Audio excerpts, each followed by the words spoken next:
जिस किस्म के हालात चल रहे हैं वहाँ, और पता नहीं ये यूनुस जो है ये कंट्रोल भी कर सकेगा कि नहीं। इसी बीच एक बड़ी खबर आ रही है बांग्लादेश से। बांग्लादेश में बम धमाके की खबर है। बांग्लादेश के माग बाजार में बम धमाका हुआ है। उसके अलावा यूनुस फिर से चावल मांगने आ गए हैं भारत से। भीख का कटोरा फिर से भारत के पास लेकर आ गए हैं कि मुझे चावल दे दीजिए, वी नीड राइस। एक बार फिर से अफगानिस्तान तालिबान की रजीम गवर्नमेंट जो है वो अपनी हठधर्मी से बाज नहीं आई और पाकिस्तान के ऊपर एक बड़े हमले की इतलाआत सामने आ रही है। यूनुस जिनकी माँ, by the way, Yunus on record said that his mother was raped by the Pakistani army। यानी कि 3 जगहों के ऊपर मीर अली, हसूखैल और बॉस्की जो गांव है वहां पर इस वक्त शदीद तरीन जंग जारी है।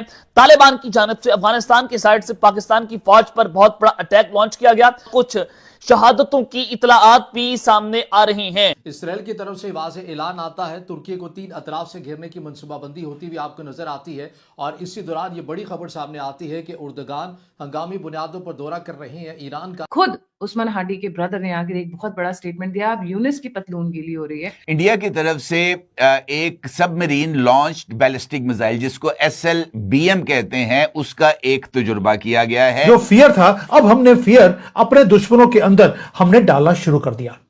अब आप सोच के देखिए कि जो हमारा शिकार करना चाहते थे, आज हम शिकारी बनकर उनका शिकार करने वाले हैं। सबमरीन लॉन्च्ड बैलिस्टिक मिसाइल है, इसका तजुर्बा एक न्यूक्लियर पावर्ड सबमरीन से किया गया है। पाकिस्तान और अफगानिस्तान का बॉर्डर जो है इस वक्त वहां पर शदीद लड़ाई की इतलाआत सामने। ढाका के मोग बाजार में हुई ये घटना बेहद दुखद और चिंताजनक है। मोग बाजार जैसे घनी आबादी वाले और व्यस्त इलाके में इस तरह का धमाका न केवल सुरक्षा व्यवस्था पर सवाल उठाता है, बल्कि आम नागरिकों में असुरक्षा की भावना भी पैदा करता है। पुलिस जांच जारी, मामला दर्ज। मृत्यु का कारण प्रत्यक्षदर्शियों और शुरुआती रिपोर्टों के अनुसार बम सड़क पर फेंका गया था। सियाम उस समय वहां से गुजर रहा था और धमाके की चपेट में आने से उसकी जान चली गई। पुलिस की कार्रवाई। पुलिस ने इलाके की घेराबंदी कर दी है और CCTV फुटेज खंगाले जा रहे हैं ताकि बम फेंकने वालों की पहचान की जा सके। मृतक के पिता के बयान के आधार पर अज्ञात लोगों के खिलाफ मामला दर्ज किया गया है। फियर था, अब हमने फियर अपने दुश्मनों के अंदर हमने डालना शुरू कर दिया।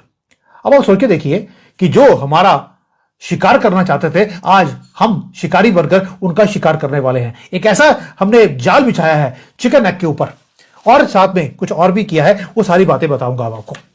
और ये है टाइम जहां पर ये भाईचारा खत्म, क्योंकि उसका रीजन है शेख हसीना जा चुकी है। और जो ये फ्रेंडली फेस था ढाका का हमारे ऊपर, पिछले 1 साल में एक जिहादी आया उनके कंट्री में, और उन्होंने पूरी कंट्री ने अपना जो रियल फेस है इनका इस्लामिस्ट का, वो इन्होंने दिखाना शुरू कर दिया। और पूरे के पूरे इस एरिया को उन्होंने हॉटस्पॉट बना दिया है।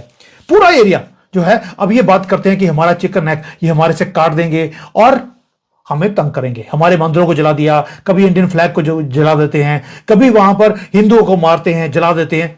चिंता नहीं, ये जो छोटे छोटे इंसिडेंट्स हैं, इसका मतलब है कि भारत वॉच भी कर रहा है। और न्यू दिल्ली ने एक मैसेज भेजना था बांग्लादेश को, वो हमने भेज दिया। क्या भेजा है कि इंडियन आर्मी साइलेंटली पूरी गेम को अब चेंज करेगी। मैं दोबारा बोल रहा हूं, साइलेंटली पूरी गेम को चेंज करेगी, क्योंकि अब हम अपना कोई भी कोलैटरल डैमेज नहीं होने देना चाहते। ये जो एक्सरसाइजेस हो रही हैं, जो मूवमेंट्स हो रही हैं हमारी आर्मी की उस एरिया में, ये ऐसे नहीं हो रही हैं। ये बताती हैं कि हम रेडी हैं कुछ बिगर गेम के लिए। अब वो बिगर गेम क्या है? हमें डर था कि हमारा चिकन एक बहुत छोटा सा है, इसको काट दिया तो क्या होगा, क्यों ना इसको एक्सपैंड कर दिया जाए। यानी कि चिकन नेक एक नहीं, 2 चिकन नेक हैं बांग्लादेश के अंदर। ये दोनों जो चिकन नेक हैं, इनके ऊपर अब नजर हमारी पड़ गई है। और दोनों तरफ हमने 4 अपने एयर बेसिस और मिलिट्री की बेसिस को हमने खड़ा कर दिया। ये जो 2 चिकन नेक दिखते हैं, आपको मैं दोनों एक्सप्लेन करूंगा ये दोनों हैं क्या और स्ट्रेटेजी भारत की है क्या। दोस्तों, पहली बात यह है कि हमने 4 मिलिट्री बेसिस को खड़ा कर दिया। 1 2 नहीं, 4। किशनगंज बिहार में, वेस्ट बंगाल में चोपड़ा एरिया, चोपड़ा और ये किशनगंज बहुत ज्यादा इंपॉर्टेंट है, जहां से हम अपनी पूरी नजर रखेंगे इस नेक के ऊपर। और उधर से असम में हमने खड़ा दिया, एक बेस बना दिया है दुबरी में।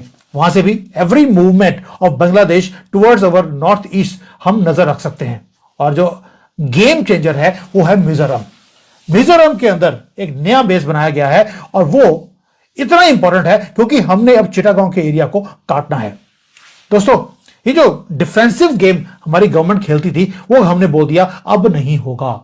और ये सिर्फ कोई गार्ड की पोस्ट नहीं है कि मिलिट्री खड़ी है नजर रखने के लिए, नो, ये वो पंजा है, अब वो मारेगा और इनको इनका छन छन करेगा बांग्लादेश को। ये मैं इसलिए बोल रहा हूं क्योंकि वहां पर हमने कुछ और भी करना शुरू किया है।